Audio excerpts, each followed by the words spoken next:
Tonight's guest brings a rare authenticity to the world of crime fiction because he's lived it. With 18 years in law enforcement, Rodney Carpentier doesn't just create characters, he channels real people he's encountered, both heroes and villains. His stories unfold in the rugged beauty of the Catskill Mountains, a place he knows intimately, having completed the grueling Catskill 3500 and the 24-mile escarpment trail in a single day. His debut novel, Our Lady of the Overlook, is the first in a gripping trilogy of small-town mysteries that blend real-life insight with atmospheric storytelling. From the backroads of New York to the minds of those who walk a thin line between justice and chaos, his fiction is grounded, gritty, and deeply human. Please welcome author and former lawman, Rodney Carpentier.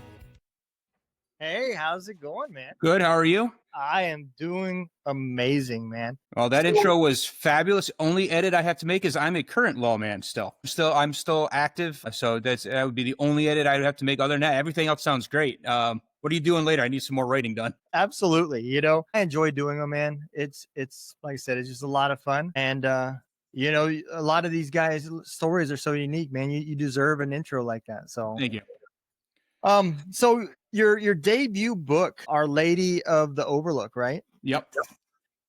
How did that book come about? I've told this story a lot lately, but really it came out of a really weird time in my life. I had been kind of in a career lull at that point, and ironically it happened about a month after my father had passed away. It was kind of a sudden thing, but it wasn't unexpected, if that makes any sense. Like we knew he was in decline, but the day it happened, we weren't, certainly weren't expecting it. And in that month afterwards, got back to work, got back to regular life and stuff like that. And one night I was working a double, and I was about 2:00 in the morning. It was about almost 12, 13 hours into working. I was tired. It was a Friday morning. It was my last one. I just needed to get till 7 in the morning and just trying to stay awake, trying to stay kind of focused as much as I could.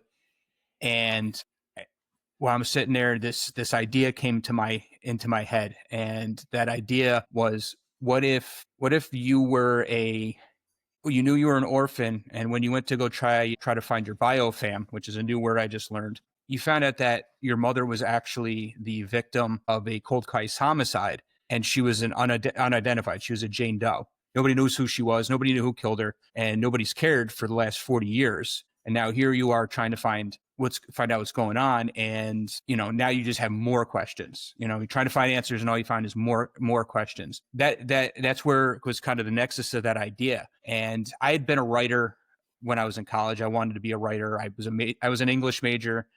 And back then I had tried to be Ernest Hemingway or William Faulkner, and I just wasn't that. So I kind of got out of trying to write for a long time.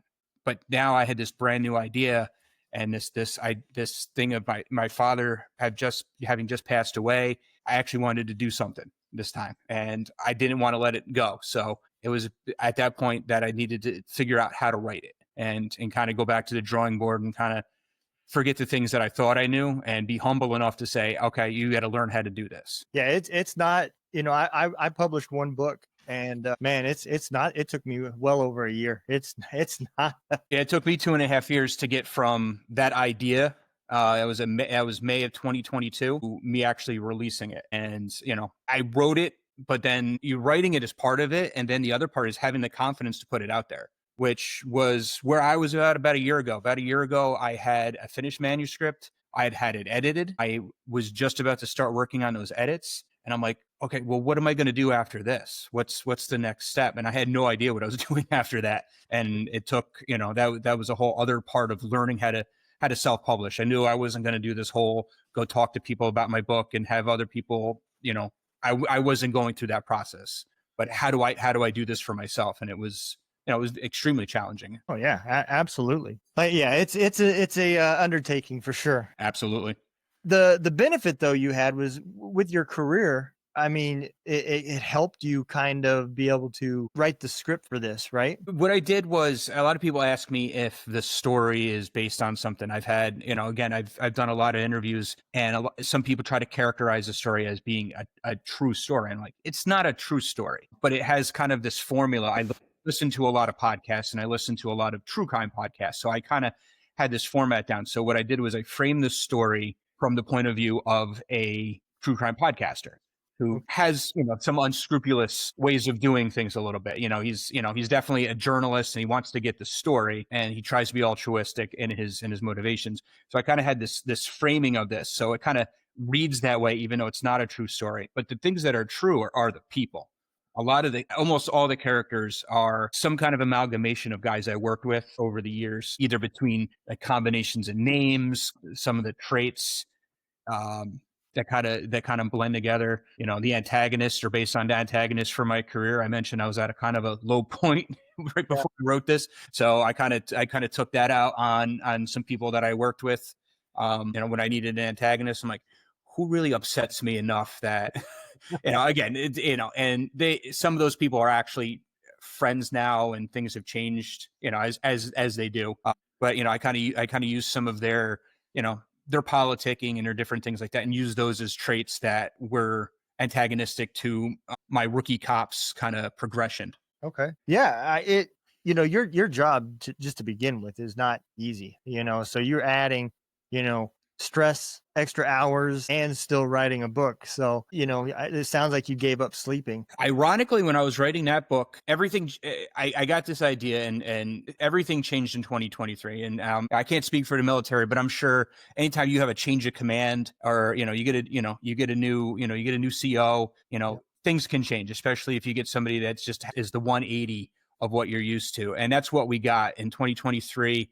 There was an election. I work for a sheriff's office, so my big boss is a politician. He has to run for election every 4 years. He's not a police chief that's connected or anything like that. He's a politician. So the guy who got elected, he had worked for the agency. He had, when I first started 17 years ago, he was a sergeant, and then he was my lieutenant when I was an investigator. Then he made captain when I was a sergeant, and he retired right after. Right after COVID kind of started dipping down the end of 2020. He retired, kind of went back and worked on his campaign. And when he came into office, the changes he made at the top worked out for me. A lot of the people he put into the chief role and the captain's roles were all people that I work really well with. So as they rose, I got more and more responsibility. So ironically, prior to him coming to office and all these changes making, I had more time because I wasn't important. And I keep saying this, I got really important at work and it's ruining my life. So now, work used to kind of be like, hey, show up, get the guys out on the road, make sure everybody comes back at the end of the night, get some of the jobs done. And that was it. I'd wake up in the morning and I'd have time to write. And now I work during the day. I'm about to get promoted to lieutenant and I run everything administratively within the agency. So when I come home, I'm tired. I'm writing all day. I'm doing grants, checking on this and checking on that. So it's really kind of put a damper in my writing progression. However, I did manage to finish the second book and that is coming out the end of August. So the rest of this weekend, after I get off the call with you, I'm going to be working on the last bit of editing so I can get to the proofreader so that I can have that ready to go. That's awesome, man. So my hat's off to you, brother. Then I got to write a third book and I got to pay off all the stuff that I wrote in the first book and the second book. Cause the second book ends, small spoiler, it ends with shots fired. Somebody's wounded, somebody's dead. And there are going to be repercussions to that. And we still need to solve the two mysteries. And so I have to figure out how I'm going to do that now. Well, at the end of the day, man, that's, it's good. How if you don't mind me asking, how long is the book? Is it the first book right here, 380. Apparently it didn't carry over. So I'm about 390 pages. Wow. And that's 8x5. I recently learned about the sizing. The first book was about 104,000 words, which I think is an easier way I found to describe it. So it's about 104,000 words. Second book right now is 101. I'm actually hoping to trim that down more, but they're big books. There's a lot in there. But no one's ever complained in any reviews or anybody that's gotten through, read it has never said it's too long. No, I think a book with that kind of plot behind it has to be long. There's a lot of ways to keep the reader interested and bringing them in. And just when they think they're figuring it out, it gets twisted again. I mean, that's one of the reasons why people love true crime podcasts, is to hear those kind of catchers of what's going to happen, and then to prove me wrong when I think I know what's going to happen. Yep. Yeah, it is a fun deal, man. You said that your characters have real voices. These people that you're writing about, they haven't necessarily done, like you said, they haven't done the things that you're talking about, but they have the traits and the characteristics of it. At any time, did that bring back memories of maybe of times of or events that happened? Maybe a guy you were on call with or something. I'll tell you the story, and I'll try to get him to listen to this. When I was on field training back in the winter of 2009, I was working the afternoon shift, and I was working with a guy, and we did a vehicle stop, and he was driving. So I got out of the passenger side of the car and I closed the door, and it was loud, and he jumped in my ass as soon. I mean, I didn't get to the front of the car. He was already looking at me, and I'm like, oh man, what did I do?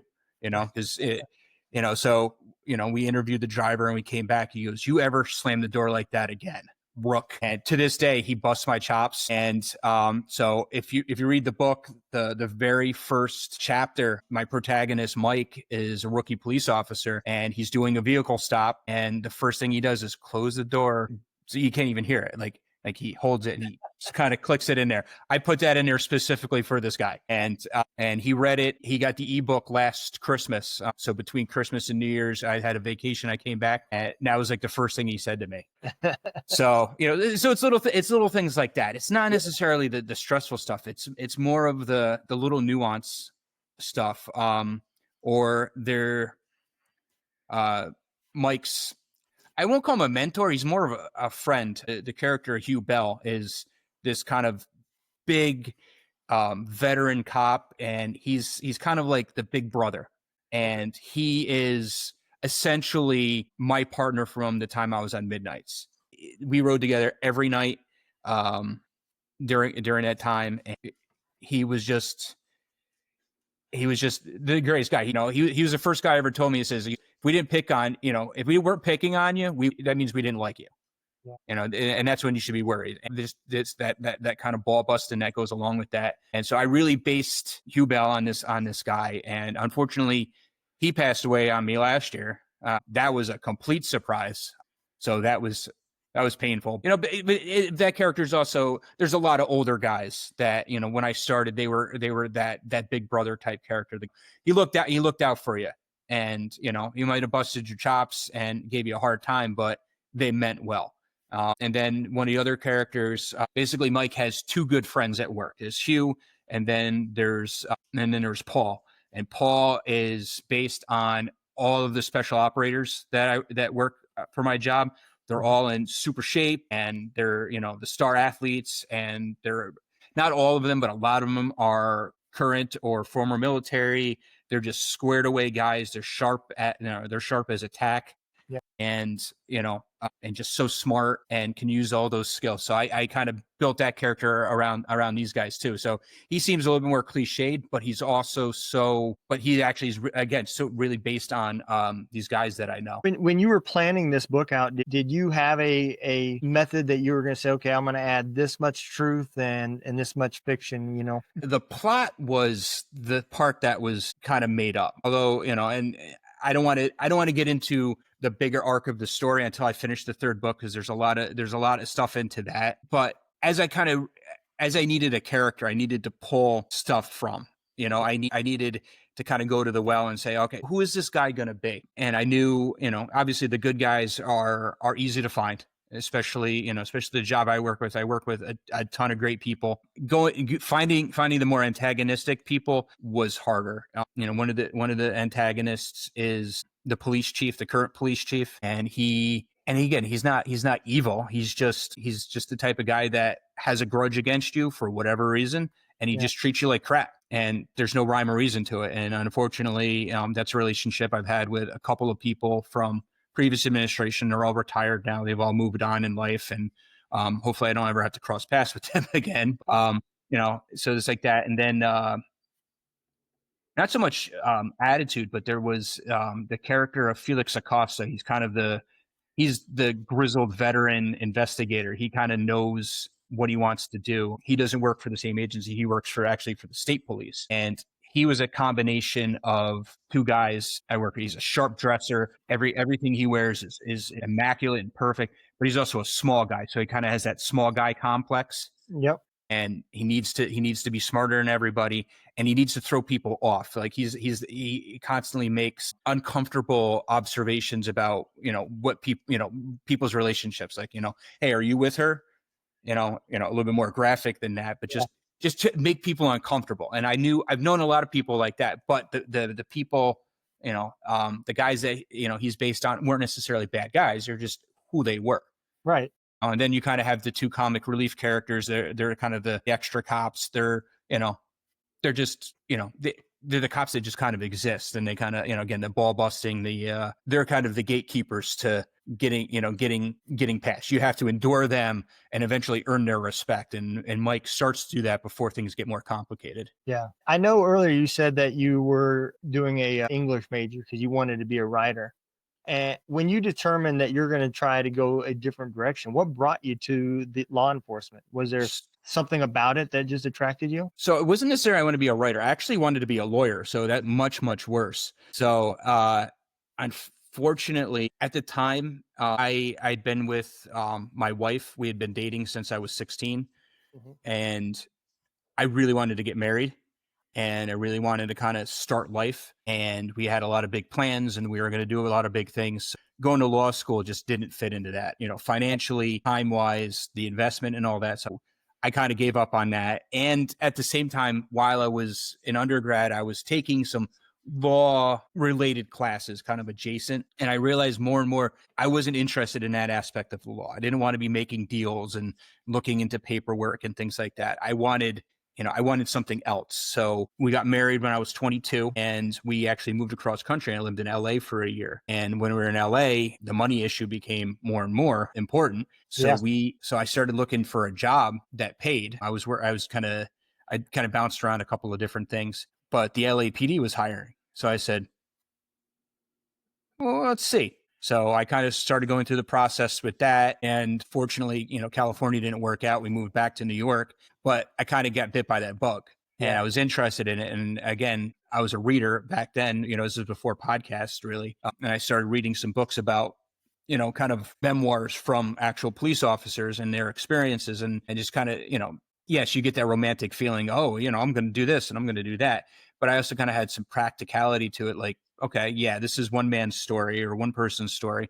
Mine's going to be very different than that. But I got more and more interested in it. And so I started as a correction officer, worked in state prisons for about 2 years before I got hired by the sheriff's office. And the sheriff's office has been great. I've gotten into things I never even thought I would. I worked patrol. I was an investigator for a couple of years. I got into computer crimes and frauds and doing all sorts of interesting things there.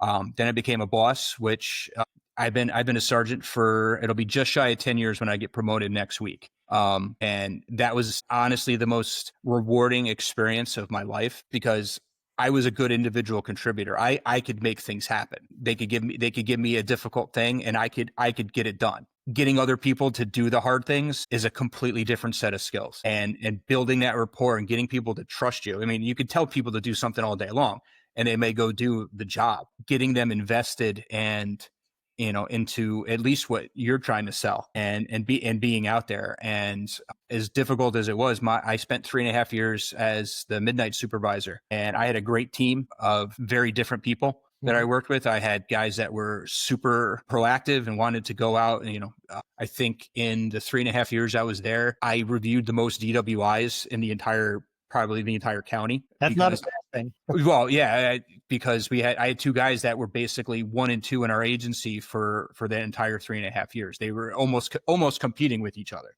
Wow. So I had to go through all their stuff, but then I had a couple other guys that were just, hey, we'll go make sure the parks are okay. Or, we'll try, and it's like, how do you get those people motivated and also keep an eye on the guys that, and I was the only supervisor. When I wasn't there, nobody was there. Wow. So, we're kind of out on a lonely island. We always called ourselves the island of misfit toys, and I said, yeah, I'm the train, I'm King Moonracer, I think it was. I'm like, and you're the train with square wheels, Yeah.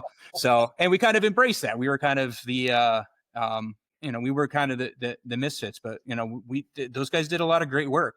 And again, unfortunately, the administration did not support us. I actually was told at one point it wasn't from the lieutenant, but my lieutenant told me basically, stop writing commendations for these guys, which was probably the worst thing, and I didn't tell those guys then. I told them now that administration is gone, but they wanted to stop hearing about the things that they were doing.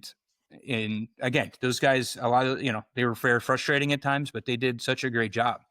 And then from there, I moved to the afternoon shift where I had a bunch of young guys, which was completely different. My previous when I was the A-line supervisor, I was the youngest guy. Everyone else was older than me. Yep. Whereas going to the afternoon shift now, I wasn't extremely older than them, but I had them by between 5 and 11 years probably. Yeah. And trying to motivate a completely different generation. I guess I'm a millennial or an exennial. I'm born in 1982, so I kind of on that cusp between the two generations, and now dealing with the Gen Z kids and stuff like that. They have completely different motivations. A lot of the guys that I used to work with was all about overtime.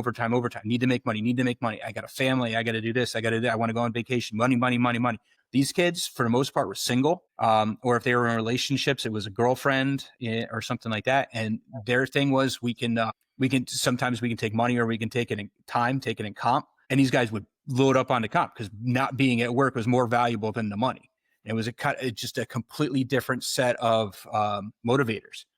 So I did, and they were their own challenge. And then from there, when I finally moved back to days with the new administration. And then I started getting all these administrative tasks. And now I was more of an individual contributor again, because I had to accomplish these things, but I didn't necessarily have my own staff. I had to borrow from other people and say, hey, I need this guy for today because I need to get this stuff done. So I didn't have like a regular thing. And then as I kind of went with that, I got a couple of guys that were based in our records department, our records division. One guy was a guy, but actually both of them previously worked for me on midnights. So one's really good with computers and knows how to get into our records management system and do all the searches and find all the stats. I mean, he's like Doogie Howser, or he's the kid who wore tennis shoes. He could find anything you needed. Yeah. And the other guy is this older guy. He was the old thing. He could talk the ears off a brass mule. Like, he's a talker. Like, he could go and go and go, but he also knows what he's talking about. He's detail oriented. So those became my new team. And then I got a couple of part-time retired guys that come in and they do some more of our accreditation stuff. So I had to work with them. And more recently, now that I'm being promoted to lieutenant, I'm kind of taking my job and going up to the next level. So now I'm going to have sergeants reporting to me that are going to have that job. And now I got to teach them the things that I know. And I have so many big responsibilities now. I'm telling you, I don't know. I really hope I'm up to the job, up to the challenge, because there's a lot of pressure on me right now. So, and I also have a family and writing books and all this other stuff too. So yeah, no, absolutely. When I was in the military as a NCO, I always told the young NCOs, look, I said, do you know what a subordinate soldier is? And they would look at me and be like, you're talking about like a private? I said, well, yeah, but their definition is the direct reflection of their leader. That is a subordinate. And it gets even harder. That's one thing when you're worrying about 3 or 4 guys that you're just trying to mentor and get them on their career path.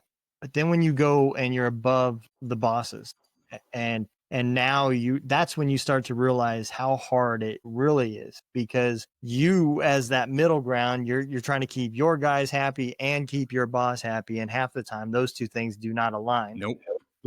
And so you're that middle guy. And then when you get to the other side of it, you realize that's why I was being told to do this and that and this. And it gets challenging. And when you add a position that comes with risk already, no different than military or being a police officer or a firefighter, these are things that you have to instinctively dig and look for these challenged people. The ones that are asking a whole bunch of questions aren't the problem. It's the ones that are not asking any questions. Totally agree with that. And again, law enforcement has changed so much in the last 17 years that I've been doing this. Oh, I bet. Early on in my career, one of the things that my sheriff's office does is the patrol division will transport prisoners from the jail to local courts. So one of our city courts, one day, we had a team out there with a couple of inmates, and they were in the courtroom when somebody walked into the main vestibule of the court and started shooting. And so we had shots fired. You had these guys who are watching inmates, so they can't respond over there. They're, I won't say helpless, but they're kind of caught between those two things. They didn't take any fire, but that's a stressful situation. And so the next day, one of those guys called out sick, and one of our top administrators basically said, "What's he calling out sick for? He didn't get, nothing happened to him." And obviously there was some kind of stress there. And instead of, and back then we would, maybe talk to one of the crisis negotiators for a couple of minutes, but obviously if somebody has that much stress to call out sick the next day, something's going on. Yeah. And instead of ridiculing that guy for, being weak, go support him to make sure he's strong. Yeah. And we've changed that completely. One of the big projects I'm working right now is I'm writing a federal grant to get us some funds so we can set up a peer support system with our in the office, and not just for deputies. It's for, getting guys that can help support the deputies on the road, help support the correction officers in the jail, support the command staff, because, a captain with 30 years on doesn't want to talk to, a deputy with 6 or 7 years on. He may be great to talk to one of the deputies, but he's not going to talk to the captain. We need somebody at that level, speak at that level. And including our civilians, they're going through so much stuff.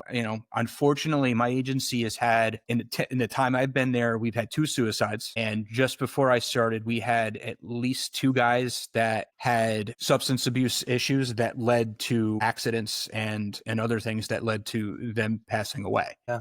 And we weren't managing that stuff. And, the new sheriff was there for all that stuff. He's been around for, 30 years himself. So he's seen that and he prioritizes that. And so it's good to have a leader like that says, hey, this is important. And then he points at, me and, a couple other people on this team and says, we need to get this taken care of.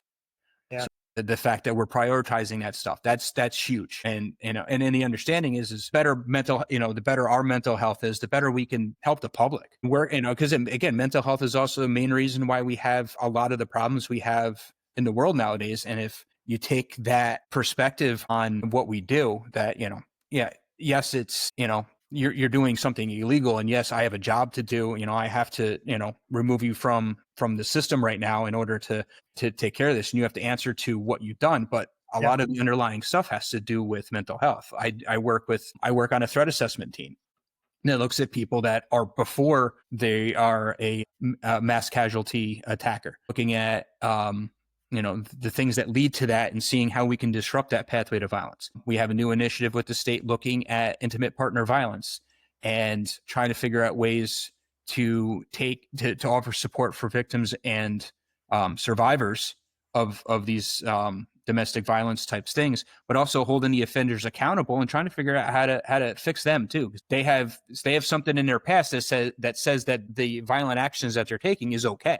And you need to interrupt that. You need to figure out, that's a mental health thing. That isn't, some people are just assholes, but there's usually a reason behind it. Yeah, no, absolutely. 2 years ago when this show started, I didn't know much about trauma or PTSD.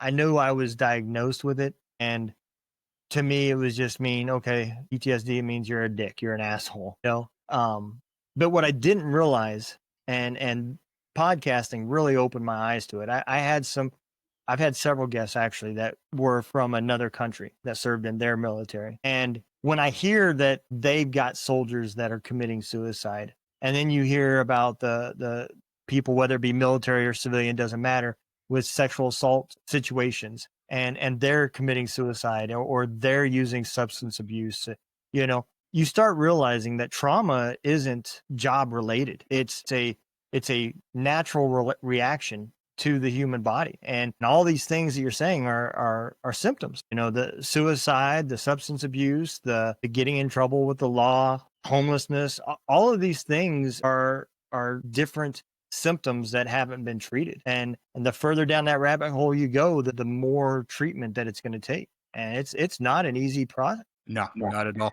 It really isn't. And everybody's, the one thing that changes is the triggers. The one things that set you off. For me, it may be a loud noise, and for somebody who went through a sexual assault victim, it may be somebody coming up and putting their hand on their shoulder or something.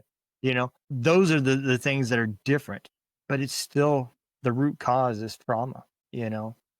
And it doesn't have to be. And that's one thing that I really focus on, is trying to educate people that, mental health, suicide, and PTSD are not soldier problems. These are human problems. The country, your race, the sex, none of that stuff matter. Right.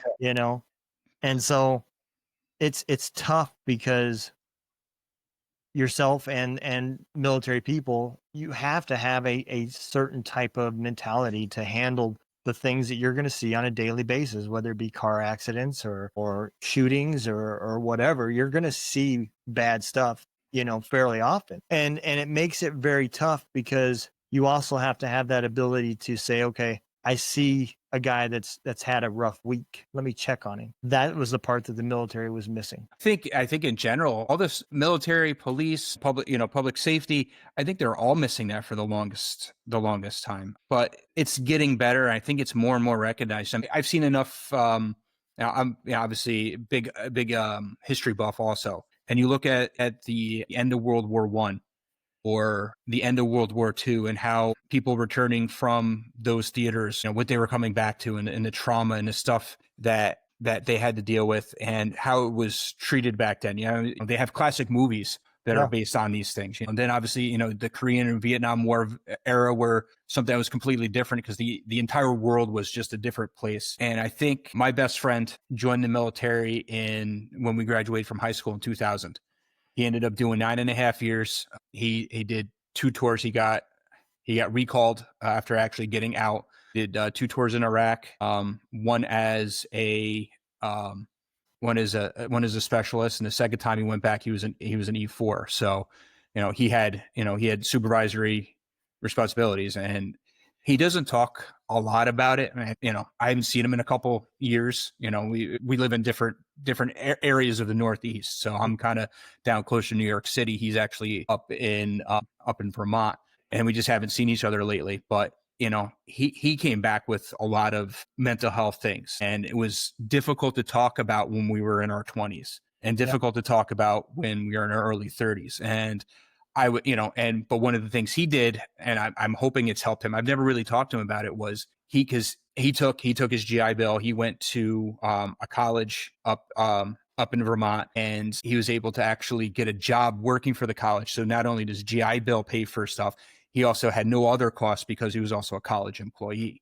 So during the day he'd go to classes, and then at night he'd be sweeping the floors and stuff. And he had a lot of issues dealing with the difference between people who weren't serving and him having done a decade of his life and extended periods of time away from home doing this stuff, doing the military thing. And there's a lot of animosity, but he found himself, last I knew, he was working for, I don't know if it was a state labor department or like a county level labor department. And he works with veterans in order to help get them into jobs and get them into career training so that they can transition into the next part of their life. So he's kind of turned that around. Like I said, I haven't talked to him about it in a couple of years, so I don't know exactly, but I know he was doing that for a while. It was kind of a grant funded thing that he was involved in. And so he was trying to do some good, and I think that's part of it too. Is I've watched, changing gears a little bit. I've watched guys, my old partner being one of them, left law enforcement, didn't know what to do with his life, surround different things. And he didn't have a purpose anymore. He had always been, a deputy sheriff. He had always been assigned to midnight. And that was who he was. He was a family man, loved the hell out of his kids, loved the hell out of his wife, loved the hell out of the New York Yankees and the Pittsburgh Steelers. And that's who he was. And once he kind of lost that identity as a deputy sheriff, I don't think he knew really what to do with himself. He kind of lost that. And, after he retired, he was still working midnights, and he was doing odd jobs, and we would still see him around the county. Like, he was cleaning floors. His buddy owned restaurants. So at night he'd go and he'd be the guy that kind of, did the professional cleaning of the floor. So, we would go hang out with him a little bit, on his breaks and stuff, and he never really found his way until eventually, he needed to completely, complete change in scenery. He moved to Florida, and that's where he was when he passed away. But that identity, and that feeling of service, people who join the military, people who join public safety positions, it's about serving, and it's about having a purpose in life. And once that goes away, it's what are you going to do with it? And that's one of the cool things my wife actually does. She's been in the corporate world for a long time, and she has been mentoring people coming out of.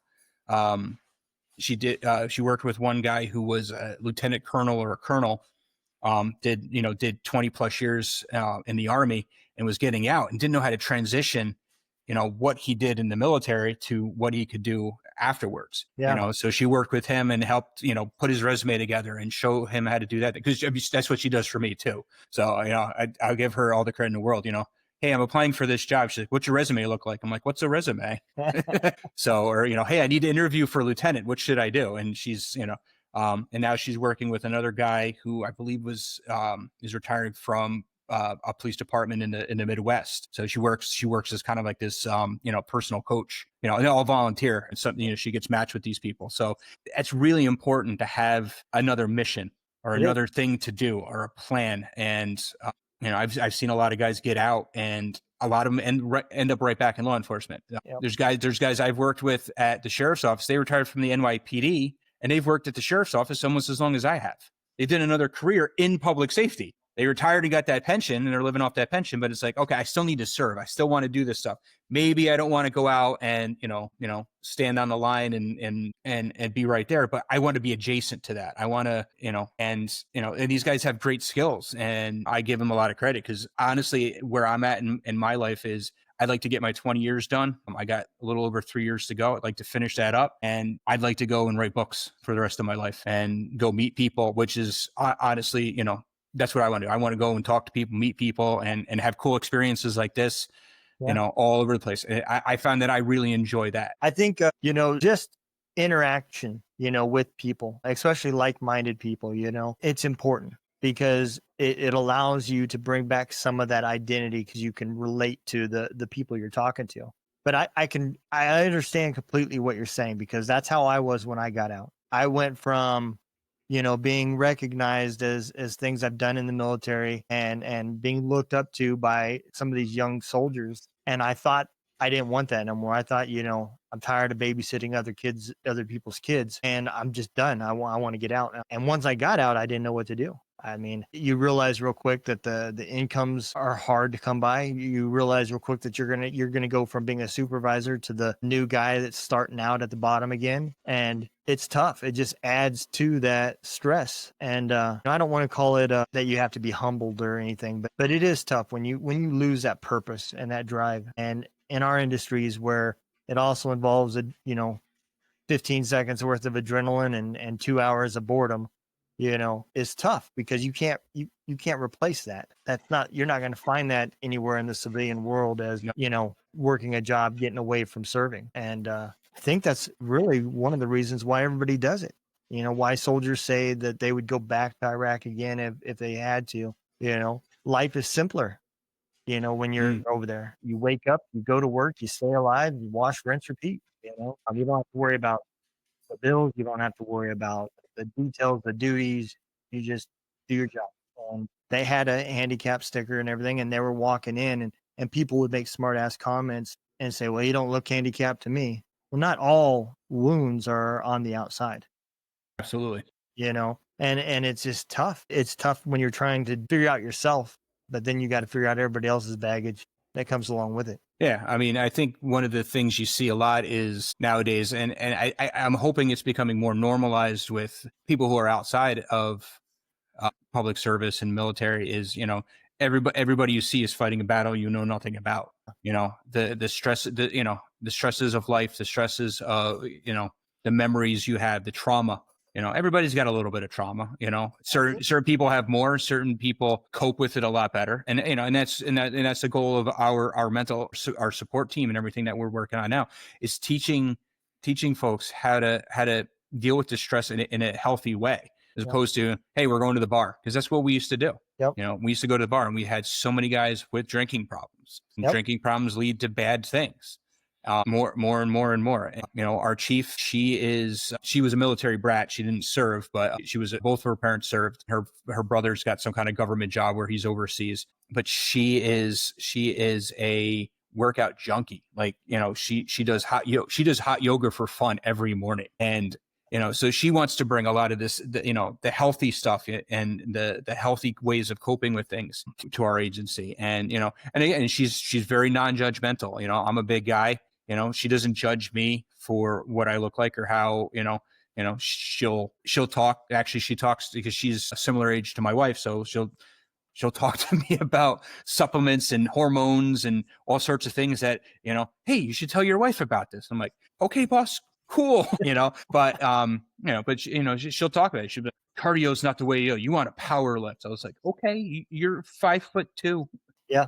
But she does. I mean, she's ripped. She scares me, but she's an extremely positive person, and she wants to see, she has the best, she's the kind of leader that, the modern leader that we need in these kind of places. That is just, you got to get the job done, but you also got to, I wouldn't say have a good time doing it, but appreciate what you got out of it. Yeah. Yeah, that was, as I was retiring, that was one thing that I told all my young NCOs, you've got to know, there's reasons why you need to know about your subordinates, not just their work, but know their roots, where they came from, their life stories. You can see changes in people, and if Bob's got a wife at home and all of a sudden his work's changed, he's late now, well, you can assume that there's things going on with trauma as well. You got to understand those things right there. Your roots, your life experiences is going to affect on how much trauma your body is going to deal with. Somebody that grew up, say in the Compton or whatever, and is used to hearing gunshots all day long, may not be affected from hearing gunshots overseas. Maybe bombs or something like that is what it takes to affect them. Somebody that their worst day was they got a B- in school. Well, it may just be the sirens going off, maybe enough to traumatize them. So you've got to know those things about your subordinates in order to be able to kind of actively evaluate where they're at in their head. It's one of the things I tried to do with, and I try not to make it like, I'm trying to learn about you. Tell me about your life. I tried to pick up on things and to try to make a conversation. I'm like, I know certain guys have, so many kids, and they're, again, it's the nature of knowing how to pick on people, but also, how are you doing? There's a guy I work with. I actually trained him when he was brand new, and now he's about to make sergeant, and he's got the biggest heart I've ever seen in my entire life. And we have a lot of guys named Brian at my job, and they've all worked for me in one way or another, and I know them all pretty well. And I always pick on this guy. I'm like, you're like the number 6 Brian. Like, you're not that important to me. And he takes it so well. Like, and he'll bust chops right back with me, but it's knowing what you can get away with, knowing people. Yep. I don't, and again, this is another thing I got from the guy who's our new sheriff, or the current sheriff. When he made lieutenant, and when I was on midnights, a lot of the guys that worked for me, like I said, weren't the best thought of people in the agency. Some of them had, they had issues with their work ethic or their work productivity. So a lot of them had to do special memos and stuff that were addressed every week about what they did. On Monday, I did this, and on Tuesday I did this, and for this little bit of time, so they had to do these silly little chicken shit things. Yeah. That was, and of course it fell on me to make sure that they got those things done. And I was on me to try to get them more activity and all these things. So at one point, our current sheriff, when he was my lieutenant, took over patrol. And so the first week he's working for, I'm working for him. I turn in all the memos like I've been doing for a long time. And he wrote back on a sticky and said, I don't think we need to do these anymore. Paul. He just wrote his first name. It wasn't lieutenant or, it was person to person. It was man to man, hey, there's, literally a new sheriff in town. You don't need to worry about doing this crap anymore. And, I've really taken on only time I use my title or is when it's an official capacity or I'm one of those guys that believes in if you call somebody by their first name, you're signing it with your first name. Yep. And so when I ask people to do things, it's from Rodney. It's not from, I'm asking you to do it because I need you to get it done. And, I appreciate what you're doing. Yep. And So- it serves some other purpose. It serves some other purpose, but this is from Rodney. This isn't from Sergeant Carpentier or, next week, Lieutenant Carpentier. It's, this is from me. And, that's the attitude. I watched that with my guys who are my leaders growing through the job. It was kind of a change, and you happen to be right on that cusp. Yeah. And that's always been really important to me. I don't know if I'm a great leader or not. I know I enjoy trying to be a leader, but I enjoy working with people. And that's all I can ask for. It's the, there's one trait. If you have that one trait, everything else can be learned. And that's if you have the give a shit, as long as you care, you'll learn everything else. If you don't have that, then you're going to have a hard time as a leader. Yeah. And I found a couple of different interesting ways, like building rapport with groups. Like I said, we're the Island of Misfit Toys on A-Line, and my new group, we're very small, but a bunch of us were packed into a small office together, and we're right on top of each other. So I started calling it the Wolf Den. And because it was the Wolf Den, we started getting called the Wolf Pack. So I've just kind of run with that. Like, I'm like, hey, Wolf Pack, let's go. Like one of the current midnight sergeant will pick on us because our office has some kind of weird humidity thing where there's a humidity alarm that goes off in the middle of the night now. So he wrote an email the other day. He goes, "It's too hot in the Wolf Den." so it's just, but you kind of created that identity for us, and and identified us to other people. And maybe they didn't want to be part of our group in the first place, but that's who we are now, and that's who and they kind of. We kind of work together like that, and creating that identity, among people too. When you have a dedicated group of people is I think important also. And then your job as the leader, as the boss, is to facilitate that as much as you can. Yeah. You were saying that when you retire, that you would like to be an author full time. Do you have any plans in the future of writing a biography about your military career? I've thought about that because I think it's interesting the way that most military and law enforcement public safety careers are about 20 years. So you get a decade. You kind of got almost a generation under you. I got into corrections in 2006, and I'm going to be getting out roughly 2028, 2029, hopefully, knock on wood. And in that time, I've gone from, New York, we had, Bucky Phillips had escaped from prison and was, shooting state troopers. And I remember following that when I was brand new in state corrections. I've been through, again, if you just look at presidential administrations, I started under, George W. Bush, went through Obama, went through Trump 1, went through Biden. Now we're in Trump 2, and just the differences in the attitudes, COVID, BLM, going back to Ferguson, that shapes your career and shapes your as much as anything else, even if it doesn't directly affect you. Like, we didn't have huge riots in the county where I work, but we had demonstrations and we had to be ready. Unfortunately, nothing ever devolved, and people did their protests and did their thing and moved on. That's great.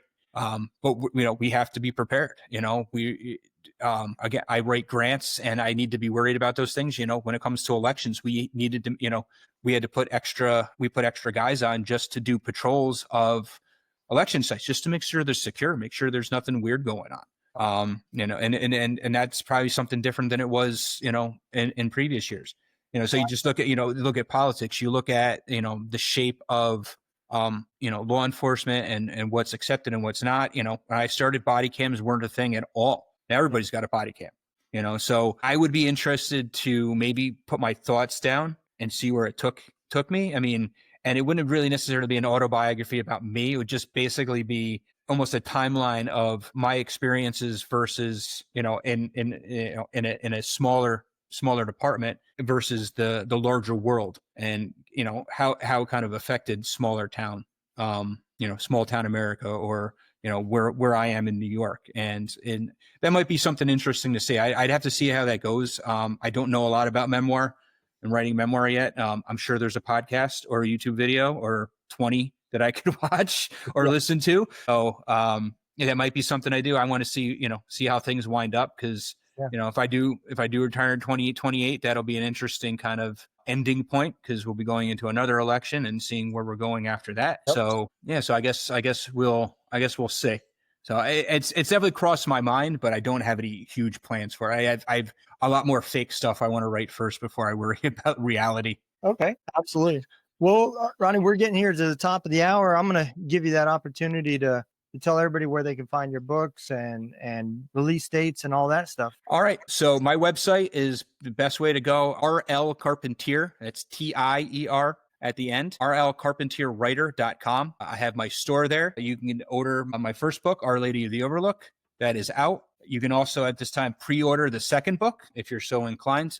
That'll be out on August 29th. And the third book, I'm hoping for a spring next year release, because I have a lot of people that are really pushing to make sure I finish this trilogy before they buy anything else. So that's the best thing. I'm on Facebook, RL Carpentier, debut writer or author or something like that. If you go to my website, I do a weekly newsletter that I'm very, very good about releasing. So getting it out every Sunday morning. If you want to keep up with me, the website automatically prompts you, if you're so inclined, sign up for the newsletter. I'm very communicative with that stuff. And by the end of summer also, if you're an audiobook person, I will be having a book. I will have both out on audiobook. That's my summer project. And yeah, that's pretty much where I'm at. And then I'm all over the place on podcasts, just like this one. So that's where I'm at.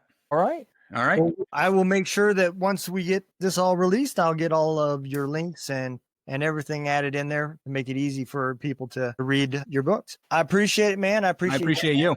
I had a great time and I enjoyed it. All right. Well, stay safe. And I've been listening to your back catalog. So I'm gonna keep up on that now. Okay. Absolutely. I appreciate it, man. I appreciate it. We'll go and throw the exit video out, and if you want to hang on, I'll be right with you. All right.